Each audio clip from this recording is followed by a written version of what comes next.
আজি আমি Bodo national students unions আমি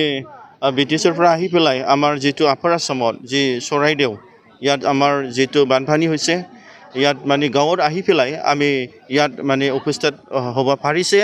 আৰু ইয়াৰ মাজত আমি যে সেই অঞ্চলত মানে দুখীয়া যেটো মানে খেতিয়কবিলাকৰ যেটো সমস্যা যেটো বানপানীৰ লগত যেটো তাৰ খেতি বাতি যে এনিমেলছ সেইবিলাক অতি মানে হত্যা হৈছে এইবিলাক আমি খবৰ ল'বলৈ যেনিবা আজি উপস্থিত হ'ব পাৰিছে আৰু ইয়াৰ মাজত আমাৰ সেই অঞ্চলত বহুত ল'ৰা ছোৱালীবিলাকত মানে হত্যা হৈছে বানপানীত এইটো মানে আমি আজি আহি পেলাই যেটো খবৰ লৈ পেলাই খবৰ মানে লোৱাৰ পিছত আমি বহুত দুখ পাইছে আৰু ইয়াৰ মাজত আমাৰ যেটো পৰিস্থিতি ইয়াত কোনো ভাল পৰিস্থিতি নাই তথাপিও আমি কিমান পাৰে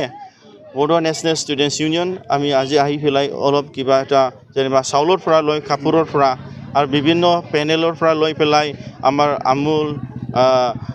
আৰু ইয়াৰ পৰা আমাৰ চাবোন Colgate brush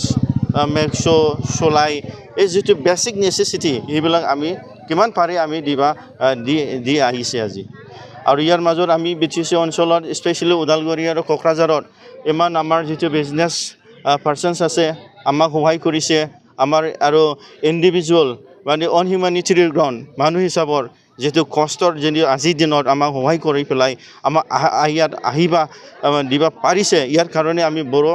national students union হৈ পেলাই আমি বহুত বহুত ধন্যবাদ যাচিছোঁ আৰু আহা দিনৰ পৰা মই ভগৱানত মই প্ৰেয়াৰ কৰিম যে তাক সদায় মানুহৰ কাৰণে কাম কৰিব পাৰিম আজি আমি বড়ো ন্যাশনাল স্টুডেন্টস ইউনিয়ন আজি আমাৰ ইয়াত অল বড়ো স্টুডেন্টস ইউনিয়নস লিডাৰ্স